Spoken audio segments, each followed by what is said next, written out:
Hello everyone, welcome back to my channel. इस video में हम हार्ड सॉफ्ट एसिड बेस का कंसेप्ट देखेंगे। हार्ड एसिड बेस और सॉफ्ट एसिड क्या होते हैं, किसके साथ इंटरेक्ट करते हैं। देखिए, हार्ड सॉफ्ट एसिड बेस, आप ए से एसिड होता है, बी से बेस होता है। ए से एसिड को आप ऑर्गेनिक केमिस्ट्री में इलेक्ट्रोफाइल समझेंगे। एसिड क्या करते हैं, वैसे तो H+2 का रिलीज करते हैं, लेकिन यहाँ पे क्या है, इलेक्ट्रोफाइल, जो इलेक्ट्रॉन डिफिशिएंट होते हैं। बेस मतलब न्यूक्लियोफाइल। ठीक है, हार्ड सॉफ्ट इलेक्ट्रोफाइल न्यूक्लियोफाइल। आप इसको ऐसे समझेंगे, जो सॉफ्टनेस होती है एसिड और बेस की, वो होती है हाई पोलराइजेबिलिटी की वजह से, लो इलेक्ट्रोनेगेटिविटी की वजह से। देखो, हाई पोलराइजेबिलिटी मतलब साइज लार्ज होने से क्या होता है, चार्ज डिस्पर्स हो जाता है, ज़्यादा एरिया वो प्रोवाइड करता है अटैक करने के लिए। ठीक है, तो हम उसे क्या कहते हैं, सॉफ्टनेस। एसिड हो या बेस हो जिसका साइज लार्ज होगा, इलेक्ट्रोनेगेटिविटी लो। इलेक्ट्रोनेगेटिविटी लो होगी तो क्या होंगे, जो इलेक्ट्रॉन्स होंगे डिस्पर्स रहेंगे, पूरे से फैले रहेंगे। नेगेटिविटी ज़्यादा होती है तो वो क्या करता है, उसको अपनी तरफ खींच के रखता है। हार्डनेस हार्डनेस को कोरिलेट करते हैं हाई चार्ज डेंसिटी। इसका मतलब क्या है, नेगेटिविटी अगर ज़्यादा है तो वो एटम क्या करेगा, जो इलेक्ट्रॉन्स होंगे उनको अपनी तरफ बांध के रखेगा, अपने ऊपर खींच के रखेगा, वो ये अटैक नहीं करने के लिए अवेलेबल नहीं होने देगा। हाई चार्ज डेंसिटी मतलब जितना ज़्यादा हाई चार्ज होगा। अब देखो, हार्ड इलेक्ट्रोफाइल ही हार्ड न्यूक्लियोफाइल के साथ इंटरेक्ट करता है, सॉफ्ट सॉफ्ट के साथ इंटरेक्ट करता है। हार्ड सेंटर पे अटैक करेगा, सॉफ्ट सेंटर पे अटैक करेगा। तो ऐसे जो बॉन्डिंग होती है वो स्ट्रॉन्ग बॉन्ड बनता है। कंट्रारी, अगर हार्ड इलेक्ट्रोफाइल सॉफ्ट न्यूक्लियोफाइल के साथ बॉन्डिंग करता है तो बहुत ही वीक बॉन्ड बनता है, बहुत कम इंट्रैक्शन होती है। अब देखो, यहाँ पे ये कार्बन है, कार्बन पे नेगेटिव चार्ज है, सॉफ्ट है क्योंकि ये कार्बन है, कार्बन की नेगेटिविटी लो होती है। यहाँ पे ये कार्बन है, इस पे पॉजिटिव चार्ज आ सकता है, डबल बॉन्ड है।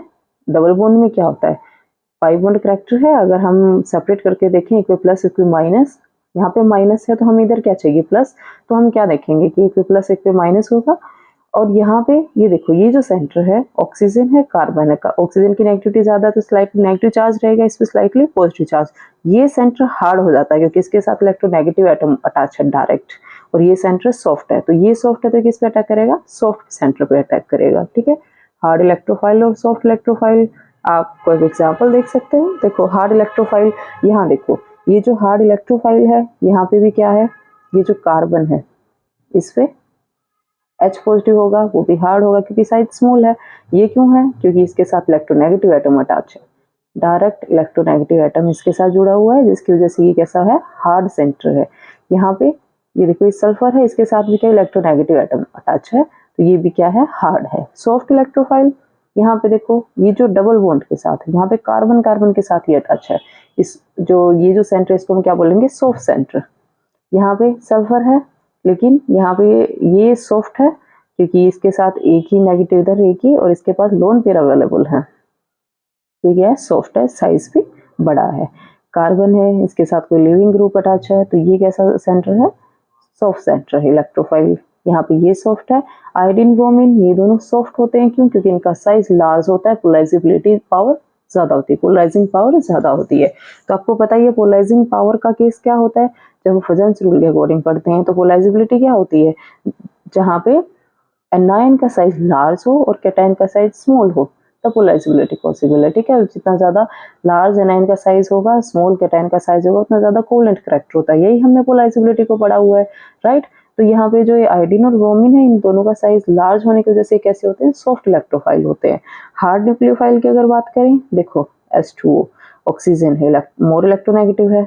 O, ये भी नेगेटिव है ना, मोर इलेक्ट्रोनेगेटिव। जितने भी नेगेटिव एलिमेंट आए हुए हैं सभी, इनसे क्या बन रहा है, हार्ड न्यूक्लियोफाइल। न्यूक्लियोफाइल इलेक्ट्रोफाइल तो हमारे सेम ही होते हैं। न्यूक्लियोफाइल क्या होते हैं, जहाँ पे इलेक्ट्रॉन डेंसिटी मैक्सिमम ज्यादा होती है ना, उन्हें हम क्या बोलते हैं, न्यूक्लियोफाइल। जहाँ पे इलेक्ट्रॉन डेंसिटी लो होती है या बोलते हैं इलेक्ट्रॉन डिफिशिएंट होते हैं, वो हमारे इलेक्ट्रोफाइल होते हैं। लेकिन हम इनको क्या कर रहे हैं, हार्ड और सॉफ्ट में डिवाइड कर दिया हमने इनको। हार्ड कौन से होंगे, सॉफ्ट कौन से होंगे, वो हम इसमें देख रहे हैं, पढ़ रहे हैं। सॉफ्ट न्यूक्लियोफाइल, देखो ये सल्फर है, यहाँ पे ऑक्सीजन है, मोर इलेक्ट्रोनेगेटिव है। यहाँ पे सल्फर है, लेस इलेक्ट्रोनेगेटिव, ऑक्सीजन के कंपैरेटिवली लेस है, इसी के ग्रुप में है लेकिन इससे नीचे है। डाउन द ग्रुप आते हैं तो साइज भी इंक्रीज हो जाता है, साइज इंक्रीज होता है, पोलराइजेबिलिटी इंक्रीज होती है। तो ये कैसा है, सॉफ्ट न्यूक्लियोफाइल है। ये भी सॉफ्ट है, सल्फर है, फॉस्फोरस, आयोडीन, ठीक है, और ये कार्बन कार्बन। तो ये देखो बेटा, इनको पहचानने का एक सिंपल सा तरीका है। जब आप हार्ड की बात कर रहे हो, सॉफ्ट की बात कर रहे हो, न्यूक्लियोफाइल हो या इलेक्ट्रोफाइल हो, जब हम सॉफ्टनेस की बात करेंगे तो हम बात करेंगे कि जब हमारे पास साइज लार्ज होगा, पोलराइजेबिलिटी पावर ज़्यादा होगी और इलेक्ट्रोनेगेटिविटी कम होगी, तो हम ऐसे कंपेयर भी कर सकते हैं। जैसे देखो H2 और H2S को ही करें कंपेयर, सेम ग्रुप से है, सेम हाइड्राइड है, एक ऑक्सीजन का एक सल्फर का है, लेकिन ऑक्सीजन वाला हार्ड है, सल्फर वाला सॉफ्ट है। क्यों?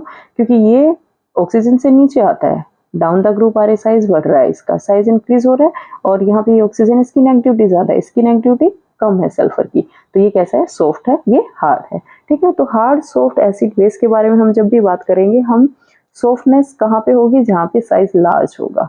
लार्ज होने की वजह से ज्यादा एरिया मिलता है, जो भी चार्ज होता है स्प्रेड हो जाता है पूरे पे, और मोर एरिया हमें मिलता है अटैकिंग के लिए। ठीक है, तो ये था आपके लिए hard soft acid base concept.